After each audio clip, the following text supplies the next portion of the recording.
I am Joshua, 35, and my own mother messaged my 10-year-old kid that she shouldn't come for Christmas because it would ruin the family's mood. Thank you for being here. Please grab a warm glass of water, sit down, and listen as I tell you the whole story. My daughter, Lily, was sitting at the kitchen island, humming a Christmas carol. Her hands were covered in glue and gold glitter. She had spent the entire Saturday afternoon working on a small wooden jewelry box. She painted it white, carefully glued little gold stars around the edges, and used a red marker to write "Merry Christmas, Grandma" on the inside of the lid. It wasn't a masterpiece you would buy in a store, but it was perfect. She was so incredibly proud of it. She kept blowing on the paint to dry it faster, telling me how much Grandma was going to love it. I was at the stove, heating up some leftover pasta for dinner, smiling at her enthusiasm. Then her iPad buzzed on the counter. Lily had her own tablet for school and playing games, and she only used the messaging app to talk to my parents or her aunt. She wiped the glitter off her hands onto her jeans and tapped the screen. I heard her hum stop. I turned around to ask if she wanted cheese on her pasta. She was just staring at the screen. The color completely drained from her face. Her lower lip trembled, and she slowly looked down at the little wooden box she had spent hours perfecting. She didn't cry. She just looked incredibly small, like someone had let all the air out of her. "Lily? What is it, sweetie?" I asked, putting the wooden spoon down and walking over to her. She didn't say a word. She just pushed the iPad across the granite counter toward me. I looked at the screen. The message was from my mother. It wasn't a mistake. It wasn't a typo. It was a long, deliberate paragraph. It read, "Lily, you shouldn't come for Christmas tomorrow. It's best if you stay away. It will be easier for everyone. Your Uncle Matthew's kids are very sensitive this year and they have high expectations. It would just ruin the mood if someone else showed up. You have to understand where they are coming from. They are used to things a certain way, and this year has been hard for them. Tell your dad not to drive over." I read it twice. My brain struggled to process the sheer cruelty of the words. She sent this directly to a 10-year-old girl. A girl who had lost her mother and still tried to find the joy in the holidays. My mother didn't text me to discuss this as an adult. She bypassed me entirely and shot an arrow straight into my daughter's heart. I looked at Lily. She was waiting for me to say it was a joke. I wanted to tell her it was a misunderstanding, but I couldn't lie to her. My jaw tightened so hard my teeth ached. A cold, heavy stone dropped in my stomach. I didn't yell. I didn't throw the iPad across the room. I felt a chilling calmness wash over me. I picked up my own phone, opened the text thread with my mother, and typed exactly 2 words. "Got it." I hit send. I walked over, picked up Lily, and held her tight against my chest. 5 hours later, everything my family took for granted started to collapse. But to understand how we got to this point, you need to know what they put us through first. My wife passed away 5 years ago. At her funeral, while I was holding a 5-year-old Lily and trying to keep my legs from giving out, my mother pulled me aside. I thought she was going to offer comfort. Instead, she adjusted my tie, looked around at the guests, and whispered that I needed to stop crying because I was making people uncomfortable. That was the day I realized my mother cared more about the aesthetics of our family than the actual people in it. Since that day, I was the designated broken piece of the family puzzle. My younger brother, Matthew, was the golden child. He had the perfect corporate job, a wife who matched his exact level of superficiality, and 3 kids who were treated like royalty. Every family gathering was a stage for Matthew to brag about his recent promotion or his massive new salary. I never minded his success. What I minded was how my parents weaponized it against me.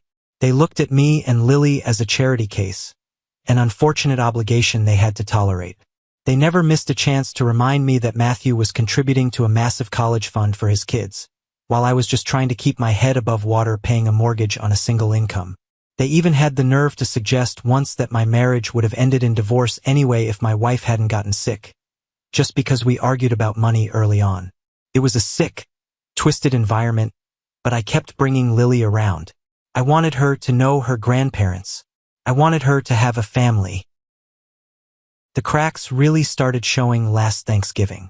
We were sitting around the massive oak dining table at my parents' house. Matthew's oldest son, who is a year older than Lily, was opening a new video game console his grandparents had bought him just for the holiday. Lily had received a pair of socks. She didn't complain. She was sitting quietly on the rug, playing with the dog. Matthew's kid looked over at her, smirked, and said loud enough for the whole room to hear, "Only real grandkids get the big presents." The room went completely silent. I looked at my brother, expecting him to correct his son. Matthew just chuckled and took a sip of his beer.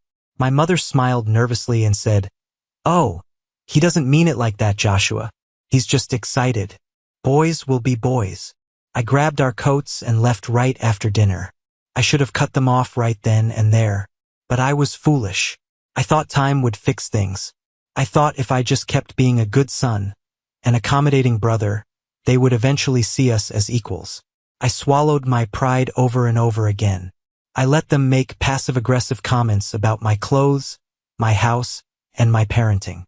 I absorbed it all so Lily wouldn't have to. But I realize now that keeping the peace only taught them that they could walk all over me without consequences. They mistook my silence for weakness. They thought they had total control over my life, my self-esteem, and my daughter's place in the family. They viewed us as accessories they could put in the closet when we didn't match the picture-perfect image they wanted to present to their wealthy country club friends. They forgot one very important thing. I wasn't putting up with them because I needed them. I was putting up with them out of the goodness of my heart. And they were about to find out exactly what happens when that goodness runs out. About 8 months before this Christmas disaster, my dad's old pickup truck finally died. He was complaining endlessly about how he couldn't get to the golf course and how my mother couldn't go to her bridge club without a second vehicle. They didn't want to buy a new car because they were supposedly saving for a European cruise. I had 2 cars. I had my everyday sedan and I had a Porsche Macan. I bought the Porsche a year before my wife got sick. It was our dream car, a symbol of the hard work we had put into our early careers. After she passed, I rarely drove it. It sat in the garage, a painful reminder of road trips we would never take. But it was fully paid off and the title was entirely in my name. When my dad complained about his truck, I did what a good son does. I drove the Porsche over to their house and handed him the keys. I didn't ask for a dime. I didn't set a time limit. I just told him to pay for his own gas and keep up with the oil changes. I thought I was doing a noble thing. They took the car with barely a thank you. Within a week, the narrative shifted. My mother started telling the neighbors they had bought a luxury SUV for their retirement. I would see them driving around town, windows down, waving at people. They parked it right in the middle of their wide, circular driveway so everyone in their upscale subdivision could see it. I let them have their illusion. I paid the registration. I paid the insurance. It cost me money every month to let them drive my luxury vehicle, but I never brought it up. I figured it was a small price to pay to keep the peace. One afternoon, I stopped by their house to drop off some mail that had been sent to my address by mistake. I walked up the driveway and heard Matthew's voice coming from the open garage. He was standing next to the Porsche, talking to my dad. "You guys should just get him to sign the title over," Matthew was saying. "He doesn't need a car like this. It's ridiculous for a single dad to hold onto a luxury vehicle. He should sell it and put the money in Lily's college fund if he actually cared about her future. Or just give it to you guys permanently. He owes you for all the babysitting you did years ago." I stopped dead in my tracks. My dad chuckled and patted the hood of the car. "We'll work on it. He's soft. A few more months and he'll probably just hand over the paperwork to get us off his back." I turned around and walked back to my car without giving them the mail. They didn't view my generosity as a gift. They viewed it as a right. They honestly believed I owed them my property simply because I was the less successful son in their eyes. The car wasn't a favor to them. It was an entitlement. That memory played on a loop in my head as I stood in my kitchen on December 23rd, staring at the cruel text message my mother had sent to my 10-year-old daughter. They thought I was soft. They thought I was a pushover. They were driving my car, using my money, and treating my child like garbage. The time for being soft was officially over. It was 8:15 p.m. The house was quiet. Lily was sitting on the couch in her pajamas, watching a cartoon, pretending she wasn't hurt. But I could see the way she kept picking at the hem of her blanket. I picked up my phone and called Stacy. Stacy has been my best friend since college. She was the one who helped me organize the funeral. She was the one who brought over casseroles when I forgot how to cook. I didn't even say hello when she picked up. "Can you drive me somewhere right now?" I asked. "I'll be there in 10 minutes, she replied. No questions asked. That's the kind of friend she is. I grabbed my coat and pulled open the top drawer in the kitchen. I moved a stack of old takeout menus and grabbed the spare key fob for the Porsche. The heavy metal felt cold in my hand. I walked into the living room and kissed the top of Lily's head. "I have to run an errand, sweetie. Stacy is going to drive me. Lock the door. I'll be back in less than an hour." Stacy pulled into my driveway with her headlights off. I got into the passenger seat. "My parents' house," I said. She put the car in reverse. "They finally crossed the line?" They told Lily she wasn't welcome for Christmas because she'd ruin Matthew's kid's mood. Stacy gripped the steering wheel tight. "Do you want me to bring a baseball bat? Or are we just using our words?" "Neither. We're taking back what's mine." We drove across town in silence. The closer we got to their neighborhood, the more ridiculous the Christmas decorations became.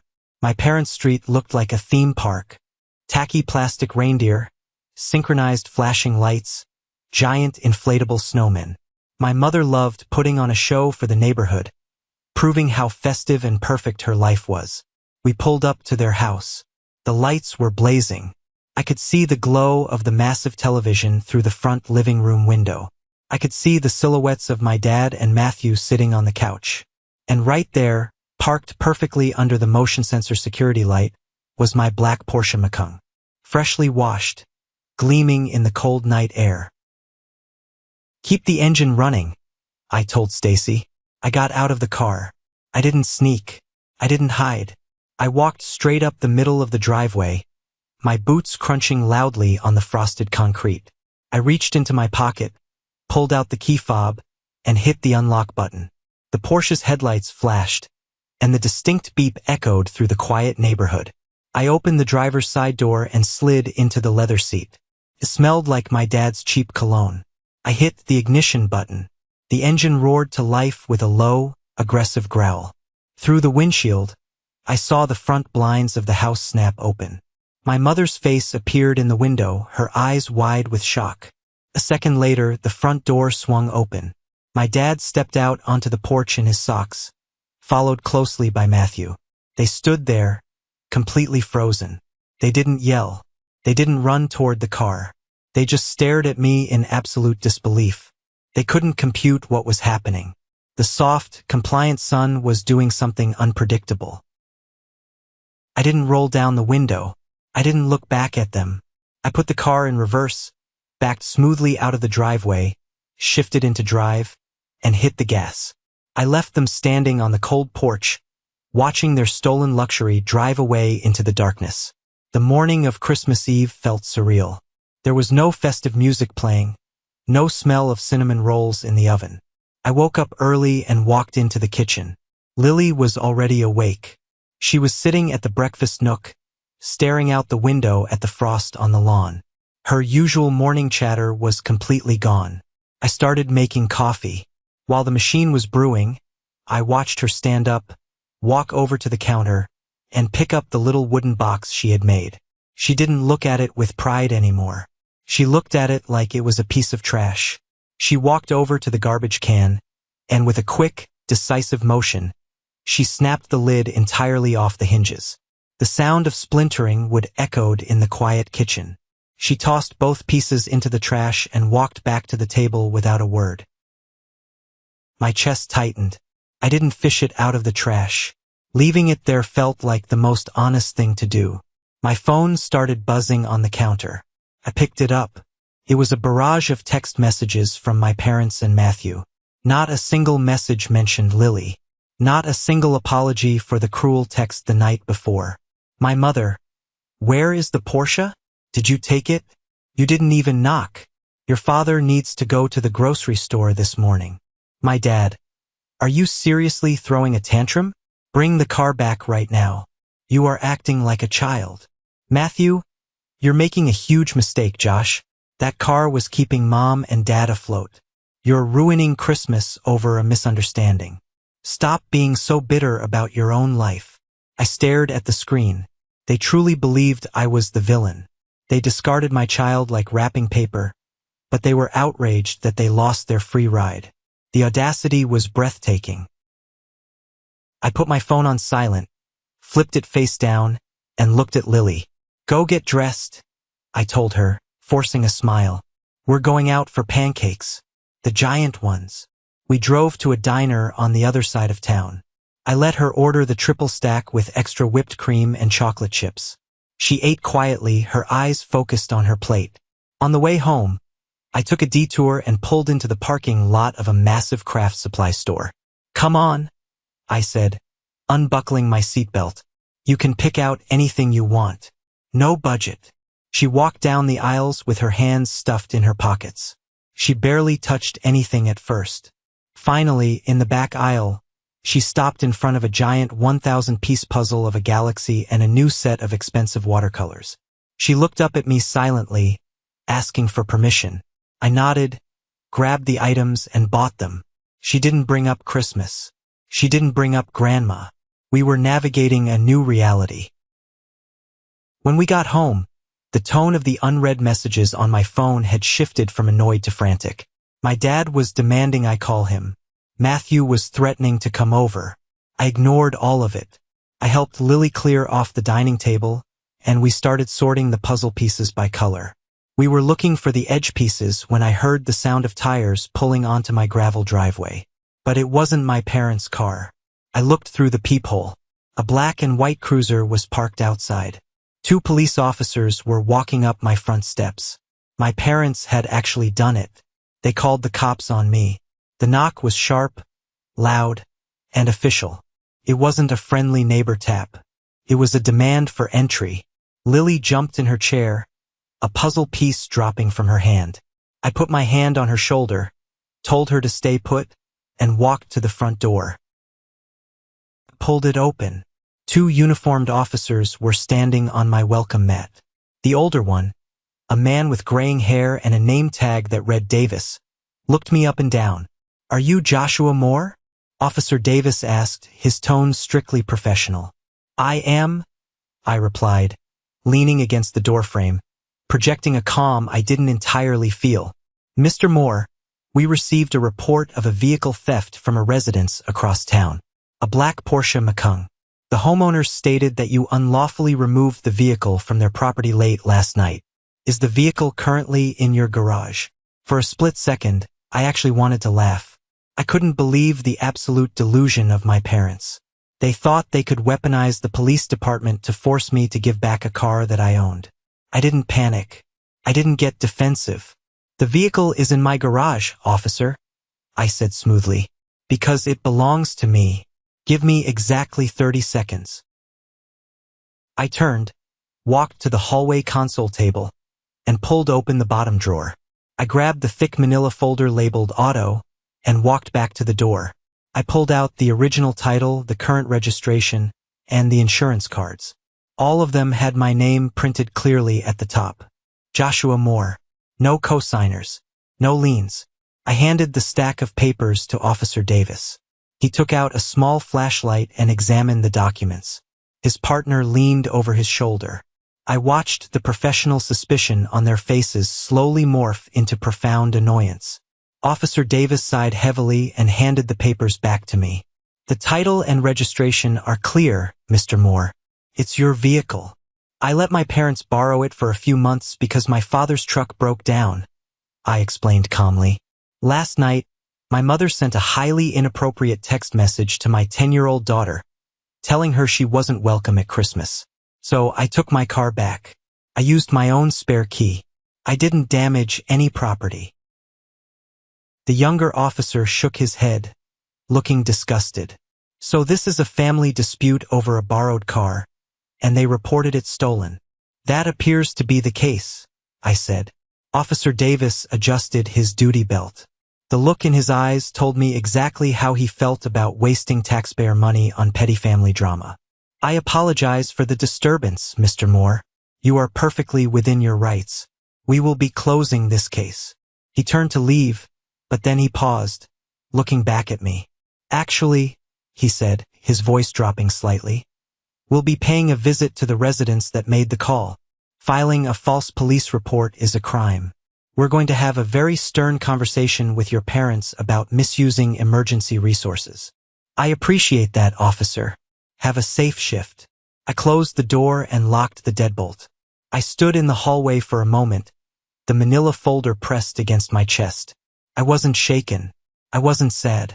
I felt something colder, something much sharper. They didn't just try to cut off my daughter. They tried to turn me into a criminal to get their way. The bridge wasn't burning. I was pouring gasoline on it, and I was holding the match. By Christmas morning, the fallout from the police visit was already spreading through my parents' carefully curated social circle. Small towns love drama, but they love verified facts even more. Stacy called me around 10 a.m., laughing so hard she could barely breathe.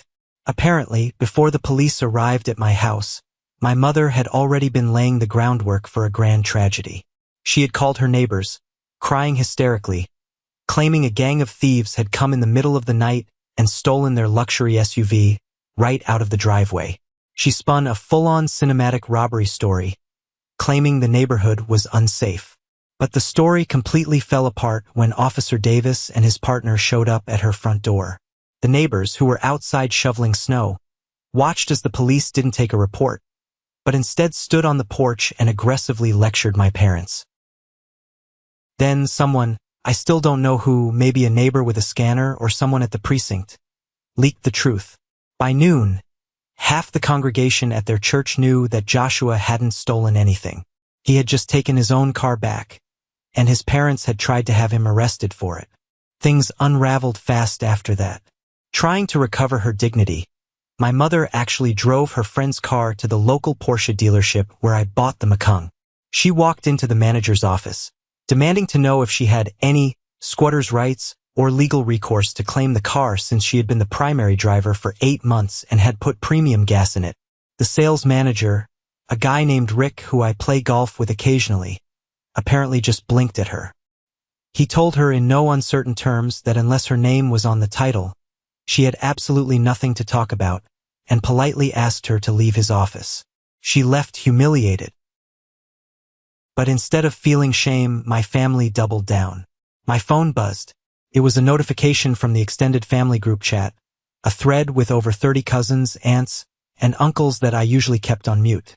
Matthew had posted a picture of my dad standing by the curb holding a thermos, looking miserable in a heavy coat. The caption read, "Guess who's hoofing it to work in the freezing cold next week thanks to someone's selfish tantrum. So much for the spirit of giving." I watched the chat. A few cousins replied with laugh reactions, thinking it was a joke. An aunt replied with a hesitant yikes. Nobody asked what really happened. Nobody wanted the truth. They wanted the comfortable narrative where I was the unstable, bitter widower who ruined Christmas. I didn't defend myself. I didn't type a single word explaining the text message sent to Lily or the fake police report. I simply pressed the Leave Group button. No announcement, no dramatic exit. Just gone. Let them have their echo chamber. I didn't care about their opinions anymore. I was busy making hot chocolate for my daughter and helping her finish the border of her galaxy puzzle.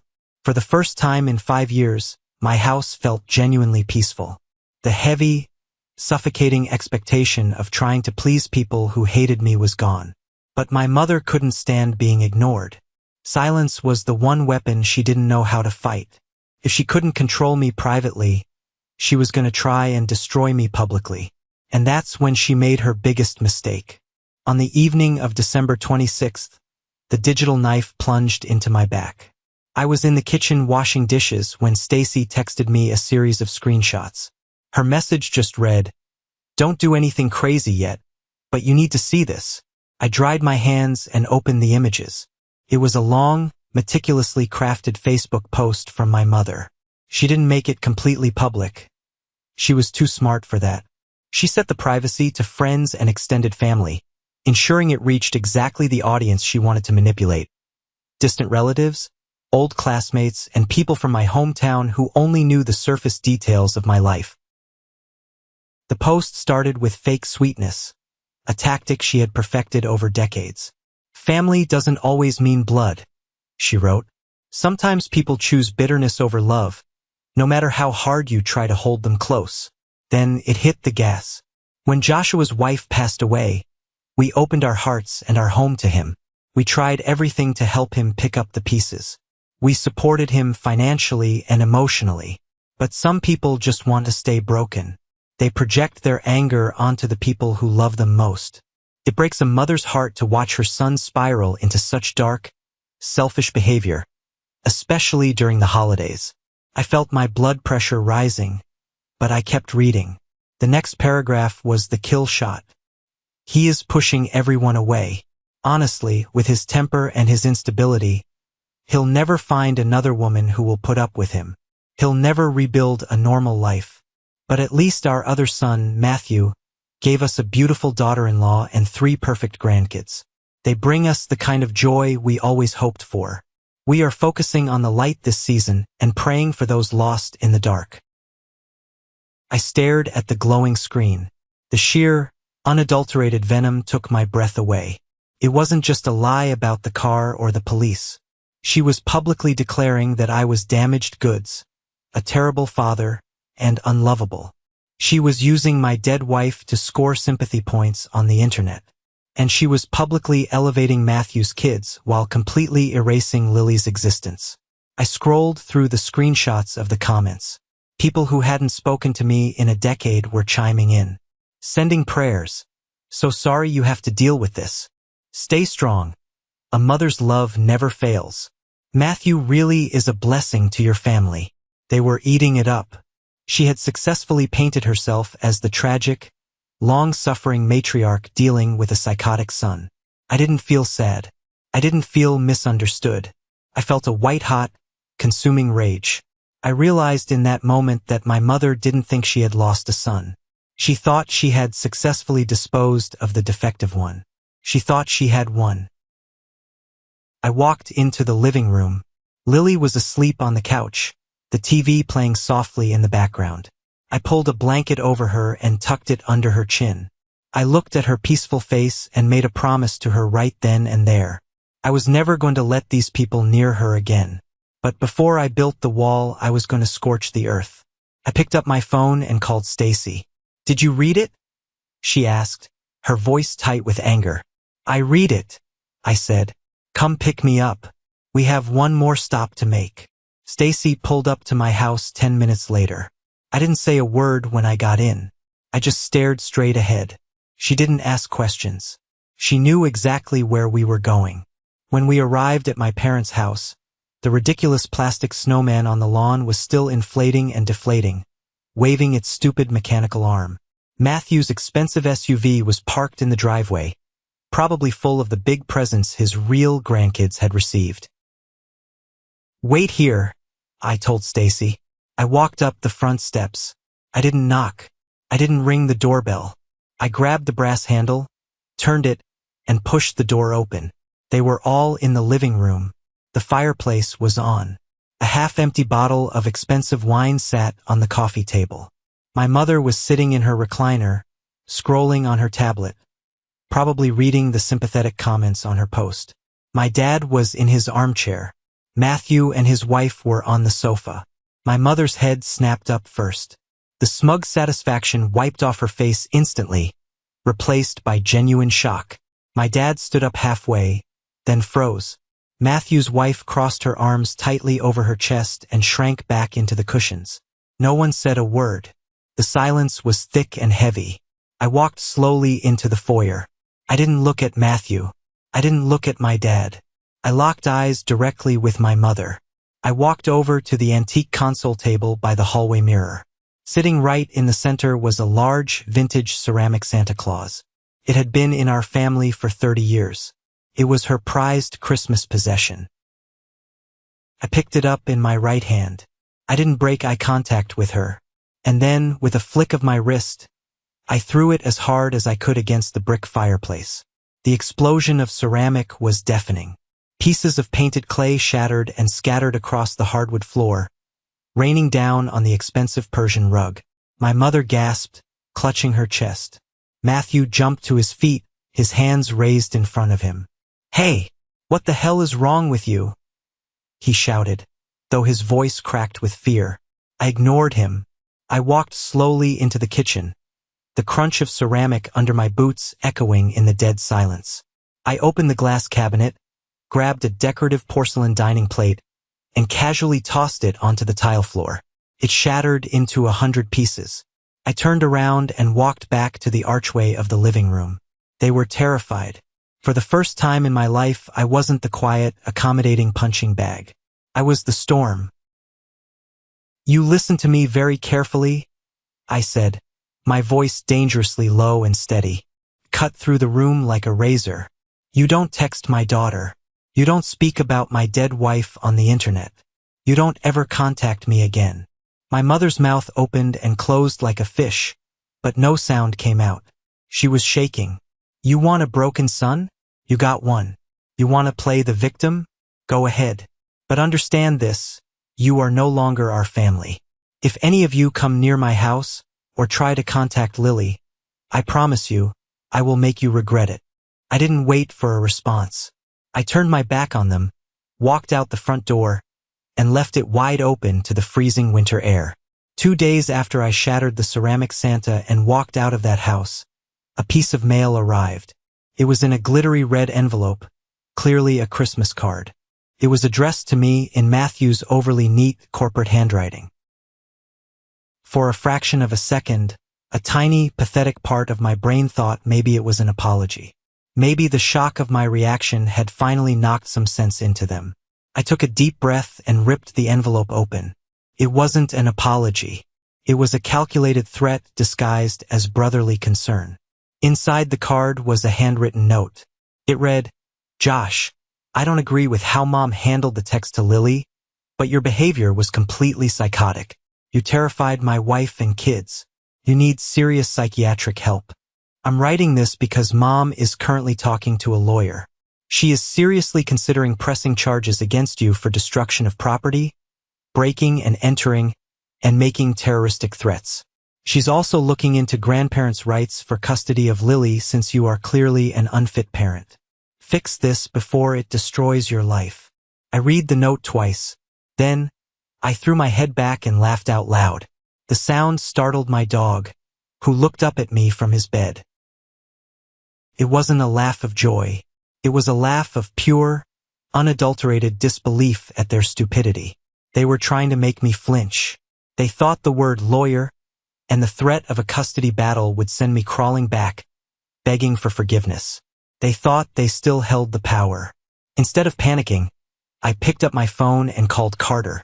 Carter was an old friend from college who now worked as a senior paralegal at a prominent real estate and family law firm downtown.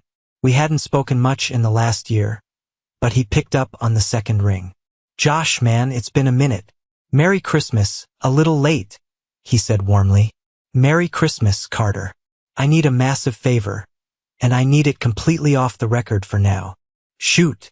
I spent the next 10 minutes giving him the condensed version of the nightmare. The text message to Lily, taking the Porsche back, the fake police report, the Facebook smear campaign, and finally my dramatic exit involving the smashed ceramic Santa. Then I read him Matthew's letter. "Okay, first of all, grandparents' rights in this state are incredibly difficult to obtain, especially against a fit, surviving parent. That's an empty threat to scare you," Carter said, his professional tone taking over. "As for the destruction of property, it's a broken plate and a cheap Santa. The cops won't care. But the breaking and entering part is what she'll try to spin to a judge to get a restraining order against you." "I walked through an unlocked door," I pointed out. "Doesn't matter. It's not your house," Carter said, typing on his keyboard. "Hold on, let me just look up the public property records to see exactly how the deed is structured. Sometimes these things are messier than people think." I heard the rapid clicking of his mouse. Then the typing stopped. A long silence stretched over the phone line. "Carter? You still there?" "Josh," Carter said, his voice suddenly sounding very strange, very tight. "Are you sitting down?" "I'm standing in my kitchen." "Why? You didn't break into someone else's house?" Carter said slowly, a grin evident in his voice. "Because according to the county clerk's office, your name is still on the deed." "Wait, what are you talking about?" I asked, gripping the edge of the kitchen counter. "My name is on what deed?" "The deed to your parents' house. The 4-bedroom colonial in the gated subdivision," Carter said, reading off his screen. "The title lists 3 owners. Your father, your mother, and Joshua Moore. Joint tenancy with rights of survivorship." My mind raced backwards, frantically searching through years of memories. And then, it hit me like a freight train.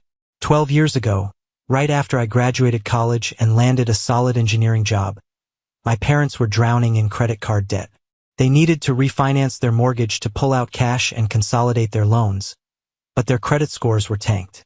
They begged me to co-sign the refinance. To do that, the bank required my name to be temporarily added to the property title. They promised it was just a formality. They promised they would refinance again in a year and take my name off. I was young, naive, and wanted to help my family, so I signed the paperwork. Over the next decade, life happened. I got married, my wife got sick, she passed away, I focused on Lily. The house deed completely vanished from my mind. And clearly, it had vanished from my parents' minds too. They never took my name off. "Carter," I whispered, the reality of the situation washing over me. "Are you telling me I legally own that house?" "You legally own a 1/3 equity share of that property," Carter confirmed.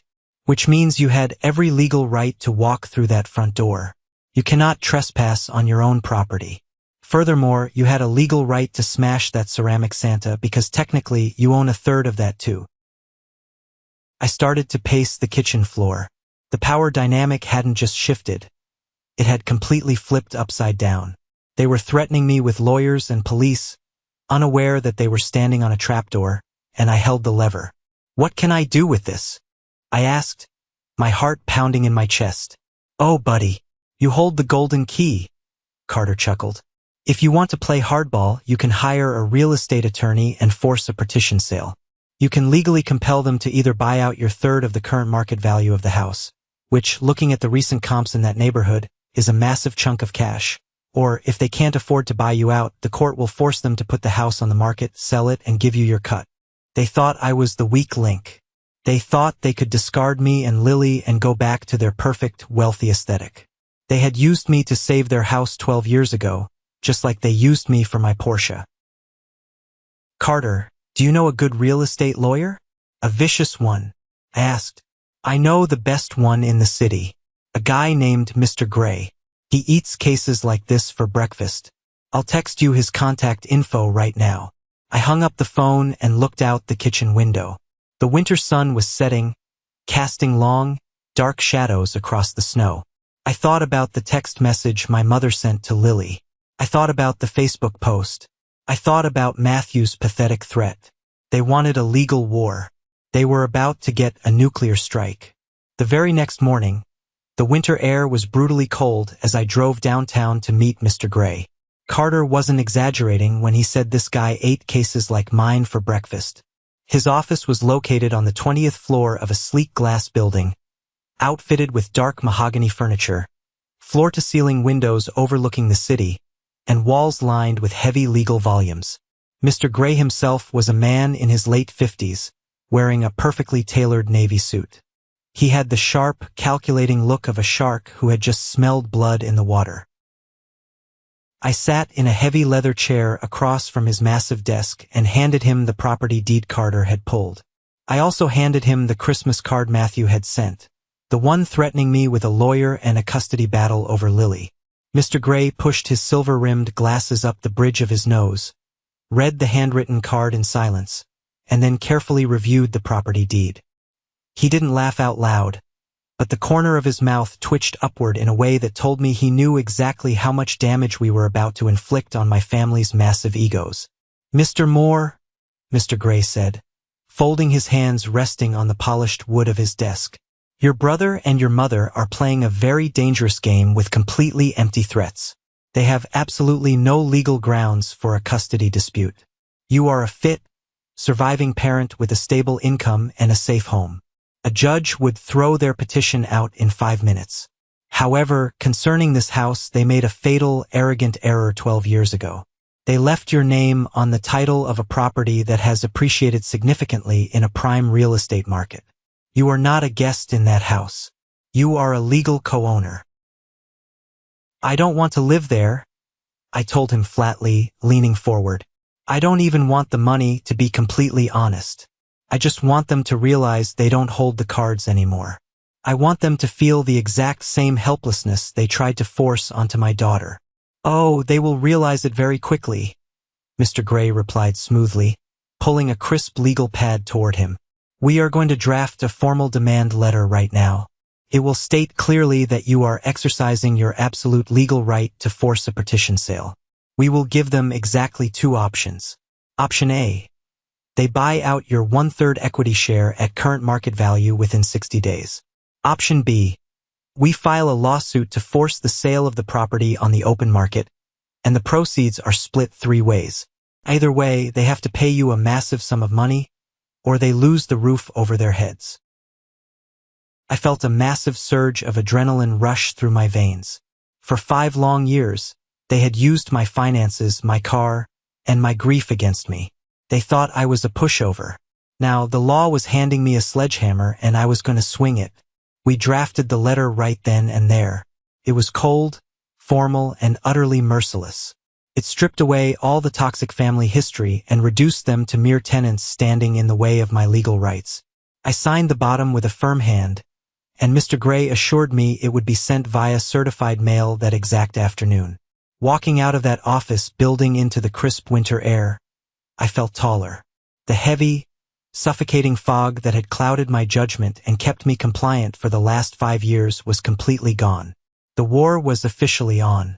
The certified letter from Mr. Gray's office arrived at my parents' house on a Tuesday morning. I knew the exact moment the mail carrier handed it to them because my cell phone practically exploded on my kitchen counter. For the first 2 hours, I didn't get any phone calls. I just got a frantic, rapid-fire string of text messages. My dad texted first. Josh, what the hell is this garbage from a lawyer? Call me immediately. You are making a huge mistake. We need to talk about this like adults. An hour later, when I didn't respond to his demands, the tone completely shifted from angry authority to pure, unadulterated panic. My mother left a voicemail. I sat at my kitchen island, sipping a cup of black coffee, and listened to it on speakerphone. Her voice was shaking violently. She was entirely stripped of that polished, arrogant, country club tone she used to belittle me on Facebook. She sounded exactly like an old woman who had just realized she stepped on a landmine and heard the click. Joshua, please pick up the phone, she pleaded, her breath catching in her throat. This is a massive misunderstanding. The bank was supposed to take your name off the deed years ago. It's just a clerical error, a technicality. You can't force us out of our home. We built our lives here. Please just call us back. Let's just sit down and talk about this as a family. Then came Matthew's email, the golden child. The brother who, just days prior, had threatened to take my daughter away and declared me mentally unstable, was suddenly begging for mercy. He wrote 3 massive paragraphs of sheer desperation. He claimed that a forced property buyout would completely bankrupt our parents and destroy the inheritance he had been heavily counting on to pay for his kids' private schools. I read the email twice, scanning every single line. There was absolutely no mention of Lily. There was no mention of the cruel Christmas text message that started this entire chain of events. There was no apology for calling the cops on me. There was only raw, selfish fear about losing their wealth, their pristine reputation, and their financial comfort. They didn't care that they had broken my heart. They only cared that I was breaking their bank accounts. I didn't answer a single phone call. I didn't reply to a single text message or email. I simply put my phone on silent, placed it face down on the granite counter, and walked away. I let them sit in the terrifying, suffocating silence they had forced on me so many times over the years. Whenever I had tried to express my feelings or defend my wife's memory, they had met me with cold, dismissive silence. Now silence was my weapon. Silence is a mirror. When you refuse to engage with narcissists, they have no one to project their toxicity onto, and for the first time in their lives, they were being forced to look at their own ugly reflection. They were trapped in a house they suddenly realized they didn't fully own, waiting for a son they had discarded to decide their fate. For the next 48 hours, the panic radiating from their side of town was palpable, and I was sleeping better than I had in 5 years. At 9 a.m. the following morning, the doorbell rang. I wasn't expecting any packages, and I certainly wasn't expecting company. I checked the peephole, bracing myself to see a furious Matthew or my father standing there ready for a screaming match on my front lawn. Instead, I saw a woman shivering on my porch, holding a small rolling suitcase and wearing a heavy winter coat. It was Aunt Sarah, my mother's youngest sister. I hadn't seen her in person in almost 5 years, right around the time of my wife's funeral. She lived out in Arizona, enjoying her retirement, and she usually kept a very safe distance from the endless drama my mother constantly manufactured. I quickly unlocked the deadbolt and pulled the door open. She looked up at me, her eyes tired but incredibly sharp. "I'm not staying with them," she said, her breath pluming in the freezing air. Before I could even say hello, "Can I come in, Josh?" "Of course," I said, stepping aside immediately to let her into the warm hallway. I grabbed her suitcase and closed the door behind her. She didn't even wait to take her heavy coat off before she started explaining. She told me she had flown in early that morning to surprise the family for New Year's Eve. She took a cab straight from the airport, walked through their front door, and instantly hit a wall of toxic, suffocating tension.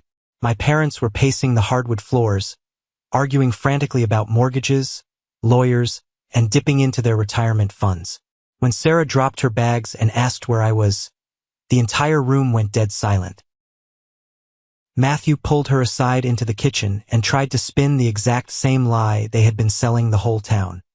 He told her I was completely unstable, that I had snapped out of pure jealousy over his salary and his perfect family, and that I was trying to legally steal their parents' house out of spite. "But I know your mother," Sarah said, sitting at my kitchen island and wrapping her cold hands around the hot mug of coffee I had just poured her. "I grew up with her, Josh. She has always been a master manipulator. I saw the way they were acting. They weren't sad that you were gone. They weren't worried about your mental health. They were absolutely terrified that you had finally fought back and cornered them. So, I walked back into the hallway, grabbed my bags, called an Uber, and came straight here." Having Sarah in my house felt like a massive, heavy weight lifting off my shoulders. She brought a genuine warmth and an easy laughter that my home had been missing for the holidays. That night was New Year's Eve. There was no forced small talk. There were no passive-aggressive insults about my career, and absolutely no one making Lily feel like a second-class citizen. It was just the three of us sitting on the comfortable living room couch, eating buttered popcorn straight from the bowl, watching the countdown coverage on television, and actually enjoying each other's company. At midnight, we toasted with sparkling cider. Lily leaned her head against my shoulder, looked up at me with a huge smile, and whispered, "This is the best holiday ever." She meant it. This is the moment that changes everything, the moment I finally took back control of my life. Thank you so much for your patience and for staying with me until now. You've been amazing. Please give this video a like and comment, one, below to let me know you've made it this far. Not only does this help more people find this story, but it also lets me know that my experiences truly mean something to someone.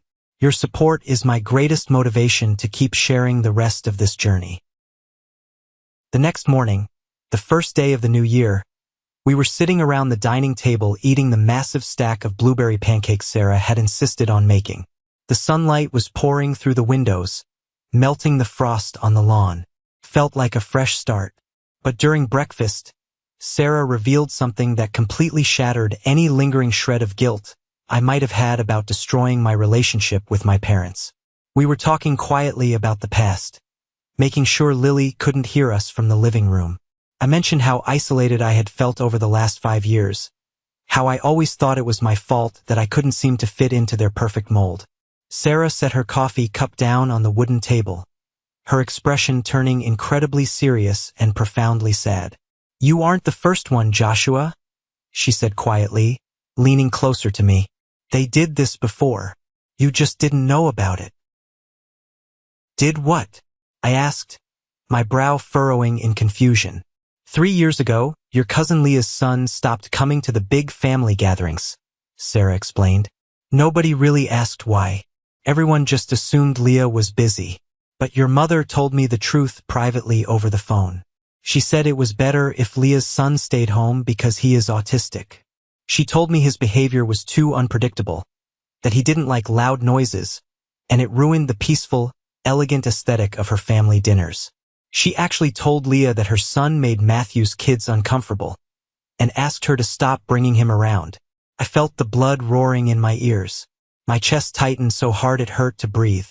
They had done the exact same thing to an innocent, neurodivergent little boy just because he didn't fit into their glossy, magazine cover version of reality.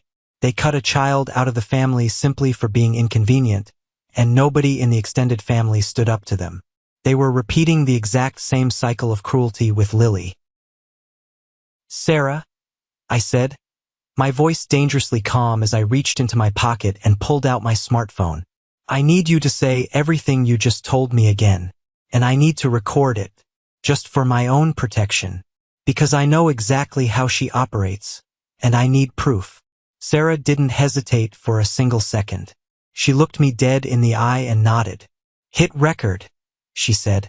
I pressed the red button on the screen. Sarah repeated the story, her voice clear, concise, and filled with quiet anger.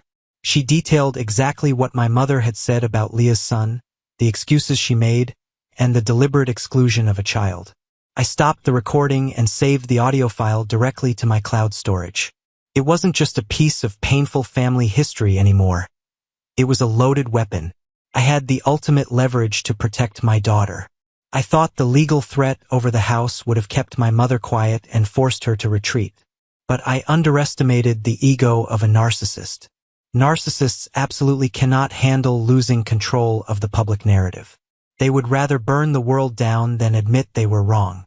And my mother was about to light a match she couldn't blow out. 2 days after New Year's, my mother made another highly calculated post on Facebook. She couldn't stand the fact that her friends might be whispering about the police showing up at my house, so she tried to rewrite history again. She posted a gloomy picture of her Christmas tree with the lights completely turned off and the ornaments hanging in the shadows. The caption read, "This year was incredibly quiet, and not by choice. Sometimes family members drift into darkness, and all a mother can do is pray they find their way back to the light. We will always be grateful for the son who stood by us, and the beautiful grandkids who bring joy even when others try to ruin the season with anger and greed." Matthew, right on cue, commented underneath, "You did your best, Mom. Some people just want to be angry and tear others down." It was a masterpiece of emotional manipulation. She didn't explicitly name me, but everyone in our hometown knew exactly who she meant. She was still desperately trying to control the town's perception of me, painting me as a greedy, angry son trying to steal their house. I didn't reply to the post. I didn't type a furious comment.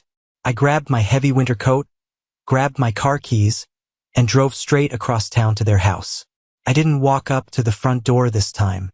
I parked my car across the street, rolled down the window, and waited.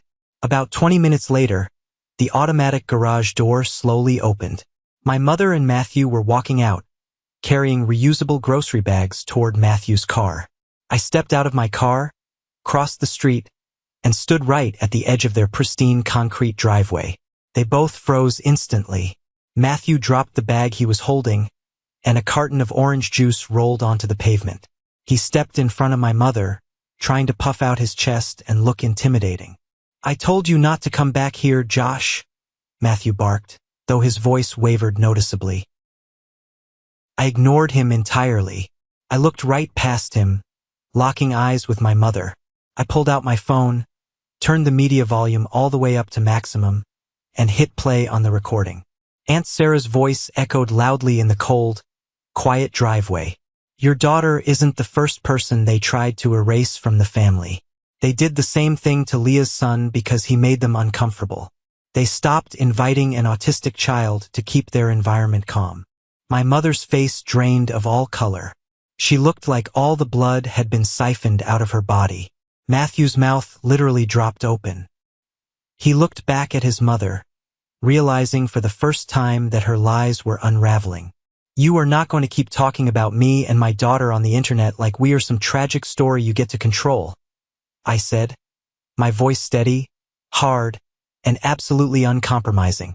If you post one more vague insult, if you speak my name or Lily's name to anyone in this town, I will send this audio file directly to every single person who liked your pathetic Facebook post.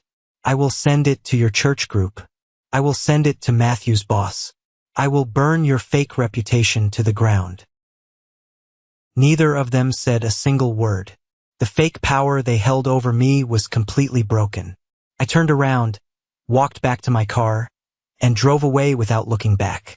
Fans 7.1 and Hung Man Get Moi 632. That same afternoon, sitting in my quiet living room, I scrolled through my phone contacts, found my cousin Leah's number, and called her. We hadn't spoken properly in almost 4 years. The family dynamics had always kept us apart, but the moment she heard my voice on the line, she knew. I didn't have to explain the trauma, the manipulation, or the fake police reports. We shared the exact same scars inflicted by the exact same people. I invited her and her son over to my house that weekend. I told her there was absolutely no pressure, no expectations. Just 2 kids doing puzzles and 2 adults drinking coffee. When they arrived on Saturday morning, I was a little nervous, but the kids hit it off almost instantly. Leah's son was a brilliant, quiet boy who loved patterns and details. Lily was gentle and patient. Both of them were a little wary of loud people, but they understood each other's rhythm perfectly. They spent the entire afternoon sitting on the thick rug in the living room, working together to sort out the edges of the 1,000-piece galaxy puzzle I had bought for Lily on Christmas Eve. Leah and I sat at the kitchen island, drinking hot tea and slowly stitching together the emotional damage left by the people who were supposed to protect us.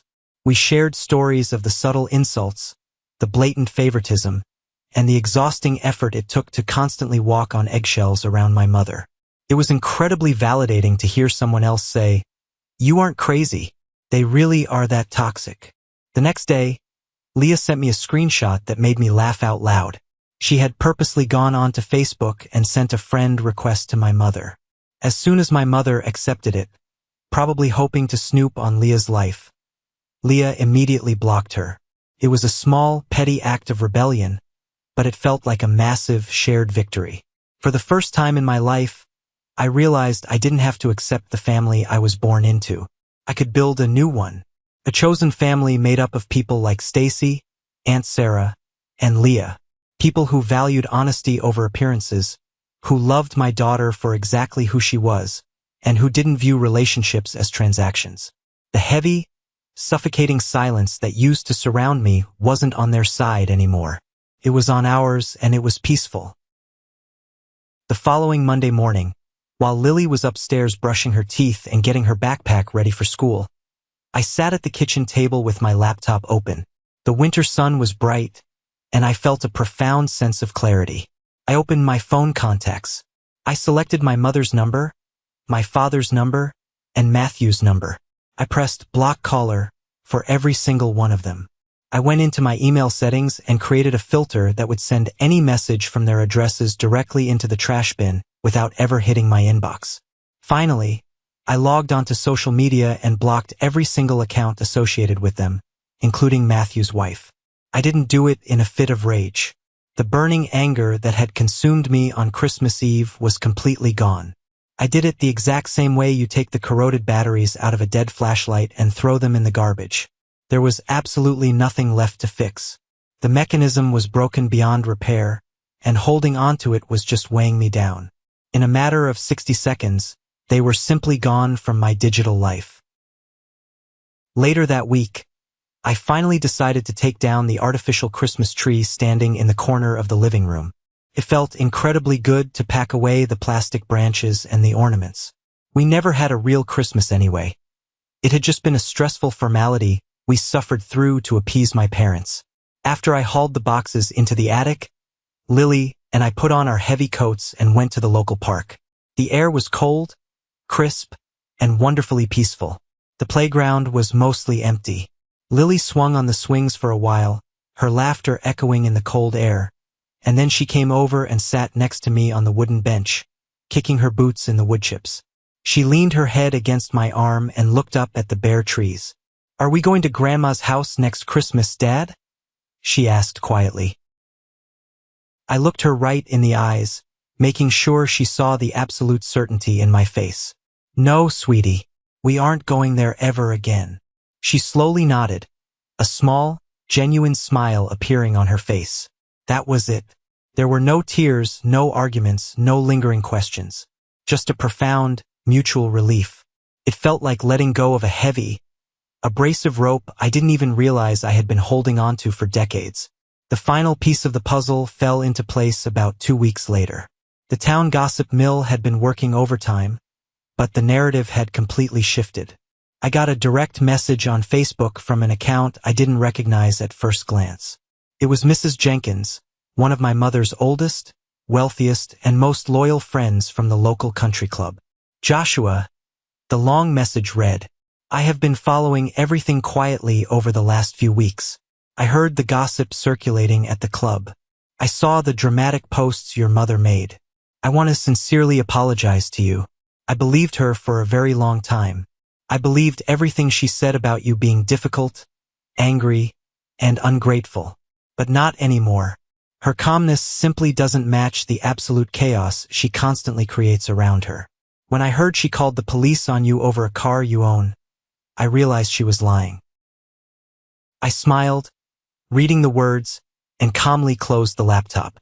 The truth has a very funny way of spreading once it finds a tiny crack in the foundation. My mother's perfect, pristine image was fracturing in real time, and I didn't even have to lift a finger to break it. The people she cared about most, her wealthy social circle, were starting to see behind the mask. A few days later, a piece of mail slipped through. It was an email from Matthew that bypassed my spam filter because he used his corporate work address. I read the subject line, "Hope." I clicked on it purely out of morbid curiosity. It was short, carefully worded, and utterly pathetic. He said he hoped I was doing okay, that he missed Lily, and that things just got a little out of hand. There was no apology. It was just a calculated attempt to plant a seed of guilt. At the very bottom, he added a final line, "Mom still cries every day." It was supposed to be the hook, the emotional bait to drag me back into the drama. But it didn't work. I felt absolutely nothing, because I knew exactly what my mother was crying for. She wasn't crying for me. She wasn't crying because she missed her granddaughter. She was crying because she had lost control of her favorite punching bag, and she was about to lose a massive amount of money. I hit delete, permanently erasing the message, and went back to making dinner for my daughter. Months passed, and the brutal winter turned into a bright, warm spring. The legal battle over the house ended exactly how Mr. Gray predicted it would. Facing the terrifying public humiliation of a forced court sale, my parents drained their retirement savings, took out a massive, high-interest loan, and bought out my 1/3 share of the house just to keep up appearances in their gated community. A very large, certified check was deposited directly into my bank account. I didn't buy a new car or go on a wild vacation. I took a large portion of that money and set up a secure, high-yield college fund for Lily, ensuring her future was protected. I used the rest to pay off the remaining balance of my own mortgage. Lily thrived in the peace of our new life. She started sleeping soundly through the night. Her teacher actually pulled me aside after school one afternoon to tell me how much more confident, outgoing, and happy she had become in class. Watching her run across the playground, laughing genuinely with her friends, I knew with absolute certainty that I had made the right choice. I didn't just protect my daughter from a bad Christmas. I protected her from becoming a version of me. I saved her from spending 30 years of her life trying to earn love from people who were fundamentally incapable of giving it. I broke a generational cycle of abuse, and I built a fortress of peace around my child. Thank you for sticking around and listening to my story. I know it was a long and heavy one, but it's a journey I felt I had to share. I hope this resonated with you in some way, especially if you've ever found yourself exhausted by trying to please people who only value their own image over your well-being. Have you ever found yourself in a similar situation, dealing with toxic family members who constantly manipulate the truth? Let me know down in the comments. I read every single one of them, and your stories remind me that I'm not alone. Before you go, I have a very special request. If you are hearing this sentence right now, you are part of an exclusive group. You are officially part of the 1% Club. I want you to go down to the comments right now and just type the letter W. W stands for winner. It's our secret code so I can instantly recognize the amazing, resilient people who stayed with me to the very end of this video. You guys are the real winners in life, and your continued support means the absolute world to me. Please hit that like button, subscribe to the channel, and turn on the notification bell so we can keep sharing these incredible stories together. Until next time, take care of yourselves, stay strong, and remember to always protect your peace.